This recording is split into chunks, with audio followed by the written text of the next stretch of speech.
हमेशा दुखी रहने वाले लोग इस वीडियो को अंत तक जरूर देखें। आज मैं आपको एक कहानी बताने वाला हूँ जो एक दुखी गरीब आदमी और भगवान बुद्ध के बीच की कहानी है और इससे आपको बहुत कुछ सीखने को मिलेगा।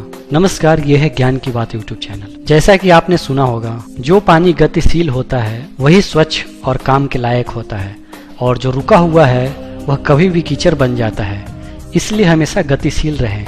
इसी बात को समझाने के लिए भगवान बुद्ध और एक दुखी गरीब व्यक्ति का मैं आपको कहानी बताने जा रहा हूँ। एक बार गौतम बुद्ध एक गांव में धर्म सभा को संबोधित कर रहे थे। लोग अपनी परेशानियों को लेकर उनके पास जाते और उनका हल लेकर खुशी खुशी वहां से लौटते। उसी गांव में सड़क के किनारे एक गरीब व्यक्ति बैठा रहता और धर्म सभा में जाने वाले लोगों को ध्यान से देखता। उसे बड़ा आश्चर्य होता कि लोग अंदर तो बड़ा दुखी लेकर चेहरा जाते हैं, लेकिन जब वापस आते हैं तो बड़े प्रसन्न दिखाई देते हैं। और ये चीजें देखकर वो गरीब व्यक्ति बहुत ही आश्चर्यचकित हुआ। उस गरीब को लगा कि क्यों ना वह भी अपनी समस्या बुद्ध के सामने रखे।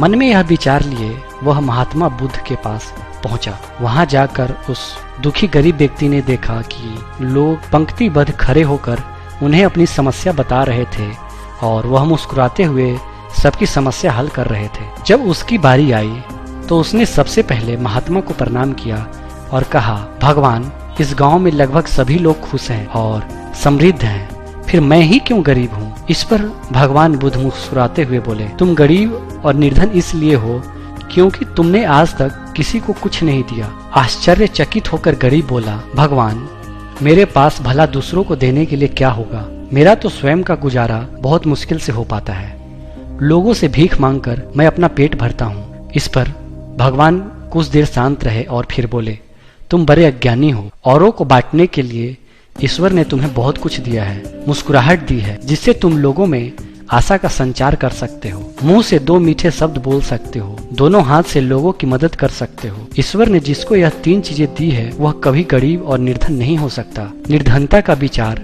आदमी के मन में होता है और यह तो एक भ्रम है, इसे निकाल दो। यह सुन उस आदमी का चेहरा चमक उठा। तो इस कहानी से आप समझ गए होंगे कि दुखी और गरीब होना एक भ्रम है, ना कि वास्तविकता। आप जैसा सोच रखते हैं वैसा बन जाते हैं। आप दूसरों की मदद करेंगे तो आप हमेशा खुश रहेंगे। तो ये था एक दुखी गरीब और भगवान बुद्ध के बीच के एक कहानी। अगर आप इसी तरह